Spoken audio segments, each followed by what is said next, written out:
Hello everyone, today we are going to discuss chapter number 4 of class 6th. Chapter name is Basic Geometric Ideas and I am going to give you an overview of the chapter. This chapter is all about basic geometry. So, in this chapter you are going to learn about line segment, intersecting line, parallel lines, ray, transversal, angles, triangle, quadrilateral, circle, subparts of circle, polygons, etc. You are just going to take basic understanding of all these concepts, nothing more than that. Just basic geometric ideas. So I'm going to start up with line segment and ray. Mostly students get confused between line segment and ray. So as you can see on the screen, I have drawn two examples of line and line segment to make you understand the difference between a line and line segment first of all, and then I'll include ray into it. So as you can see in the first two figures, there is no starting point and no ending point. That is line. And the next two figures do have starting point as well as ending point, that are line segment. So now the difference is clear between a line and line segment. Line do not have starting point and ending points. Line segment do have starting point and ending point. Now ray do have one thing that can be either can be a starting point or it can be a ending point, but it do have only one point. Now moving further to intersecting lines. When two lines intersect or cut each other or passes through each other, they are called intersecting lines. Parallel lines. When two lines go hand in hand and the distance between them do not get decrease or increase, it remains constant, then the lines are called parallel lines. Next is transversal. When a line intersects two or more than two lines, it will be called a transversal for them. Either both the lines or two or three number of lines that a transversal is intersecting can be parallel or cannot be parallel.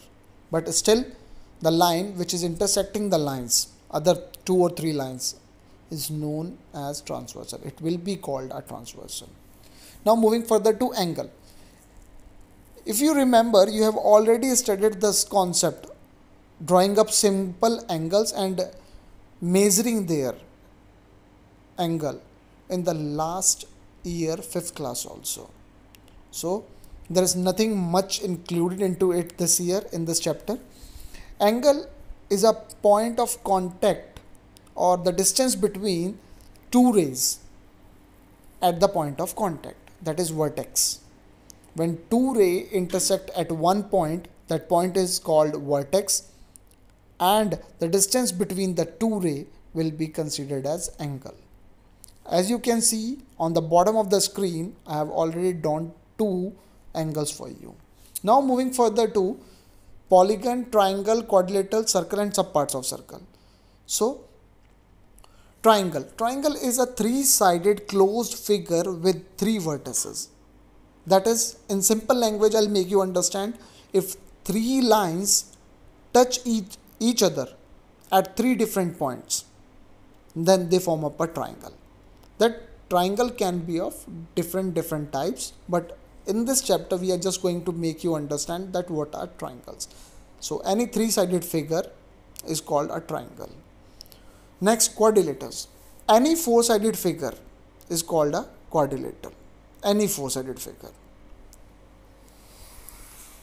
It has four vertices or four sides. That is 4 points of contacts of four different sides. Now moving further to circles and its subparts. So as you can see on the left hand side screen, I have taken areas. As you can see on the circle, the center point is called, you know very well, center of the circle. And the line drawn straight through from one end of the circumference to the another point of circumference is known as diameter. And apart from that, I have drawn two another concepts, that is shown you two another concepts, that is sector and segment. These are areas. If two radius differentiate between the area, then it will be considered sectors, major sector and minor sector.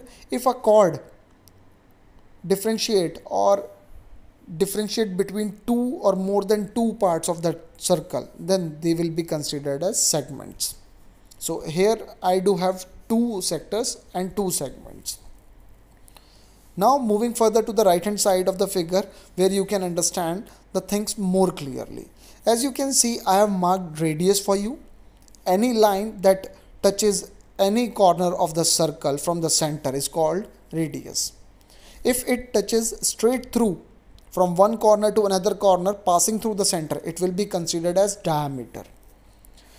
The outermost boundary of the circle is called circumference, and any part of the circumference will be considered as arc. So this is an overview of the chapter to make you understand what is basic geometric ideas.